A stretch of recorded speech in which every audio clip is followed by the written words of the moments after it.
Political ideologies and biases now rampant in once trusted organizations by Victor Davis Hanson, Washington Times, October 14th, 2020.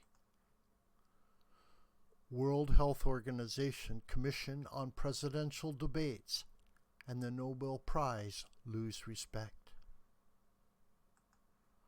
In the 21st century, hallmark American and international institutions have lost much of their prestige and respect. Politics and biases explain the lack of public confidence in organizations and institutions such as the World Health Organization, the Commission on Presidential Debates, the Nobel Peace Prize, the Pulitzer Prizes, and the Academy Awards. The overseers entrusted with preserving these institutions all caved to short-term political pressures. As a result, they have mostly destroyed what they inherited. The World Health Organization's Director General, Tedros Ghebreyesus, is the first person without a medical degree to hold that position. Why? No one really knows. In the critical first days of the rapidly spreading COVID-19 pandemic, almost every statement issued by Mr. Tedros and the World Health Organization about the origins, transmission, prevention, and treatment of the virus was inaccurate. Worse, the announcements predictably reflected the propaganda of the Chinese government. That bipartisan commission on presidential debates was formed in 1987 for two purposes: to ensure that during every presidential campaign, candidates would agree to debate, and to ensure that debates would be impartial and not favor either major political party. Unfortunately, in 2020, the Commission so far has a checkered record on both counts. Conservatives have argued that the moderators of the first presidential debate and the vice presidential debate, Chris Wallace of Fox News and Susan Page of USA Today, were systematically asymmetrical in their questioning. The moderators asked both President Trump and Vice President Mike Pence to explain prior controversial quotes and then to reply to critics' accusations.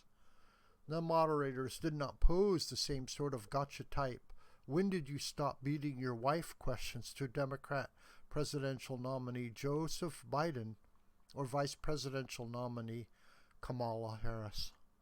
Although the vice presidential debate was conducted with proper social distancing, along with screens and testing to protect the candidates, the commission abruptly canceled the second live presidential debate for safety's sake and insisted it be conducted remotely. Yet White House doctors have cleared Mr. Trump, who recently contracted COVID-19, as both medically able to debate and no longer infectious.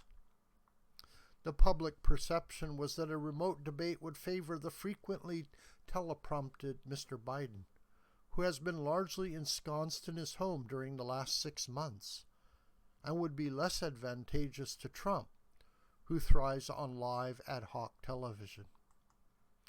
Ms. Page is currently writing a biography of Mr. Trump's chief antagonist, House Speaker Nancy Pelosi, California Democrat. The designated moderator of the now canceled second presidential debate, Steve Scully of C-SPAN, once interned for Vice President Biden. The Nobel Peace Prize has been subject to criticism over the years for failing to adequately recognize either diplomatic or humanitarian achievement. Yasser Arafat of the Palestinian Liberation Organization won the prize in 1994, despite conducting lethal terrorist operations. He allegedly gave the final order to execute U.S. Ambassador to Sudan, Cleo Noel, and 2 other diplomats in 1973. In 2009, the Nobel Peace Prize went to President Obama, despite the fact that Mr. Obama had only been president for 8 months when the prize was announced. Many felt The award was a political statement aimed at empowering Mr. Obama and criticizing the policies of his then unpopular president, George W. Bush. Much later, Geir Lundestad, the longtime director of the Nobel Institute, confessed that the prize committee had indeed hoped the award would strengthen Mr. Obama's future agendas and wasn't really in recognition of anything he had actually done. Even Mr. Obama's supporters believed that the prize was a mistake. Mr. Lundestad lamented in his memoir, in that sense the committee didn't achieve what it had hoped for. Earlier this year, New York Times reporter Nikole Hannah-Jones won the prestigious Pulitzer Prize for commentary for her work on the 1619 Project. She has argued that 1619, the year African slaves first arrived on North American soil, and not 1776, marked the real founding of America. Almost immediately, distinguished American historians cited factual errors and general incoherence in the 1619 Project, especially Miss Hannah-Jones' claim that the United States was created to promote and protect slavery. Facing a storm of criticism, Mrs. Hannah-Jones falsely countered that she had never advanced a revisionist date of America's real founding. Yet even the New York Times, without explanation, erased from its own website Mrs. Hannah-Jones' earlier description of 1619 as our true founding. The annual Academy Awards were once among the most watched events in America. In 2020, however, Oscar viewership crashed to its lowest level in history, due in large part to the backlash against the left-wing politicking, sermonizing, and virtue signaling of award winners.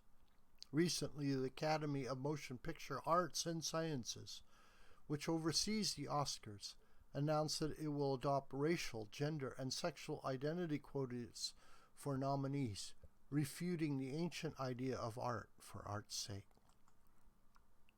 Such ideology has also infected and thus tarnished the Grammy and Emmy Awards, and left-wing virtue signaling has also become part of the NFL and the NBA. The lesson in all these debacles is that anywhere ideology trumps science, public service, history, art, and entertainment, ruin surely follows. This video is a production of School the White Crane. Hi, my name is John Brooker. Please subscribe to this YouTube channel, and please share this video with family and friends and on social media. May God richly bless you, my beloved.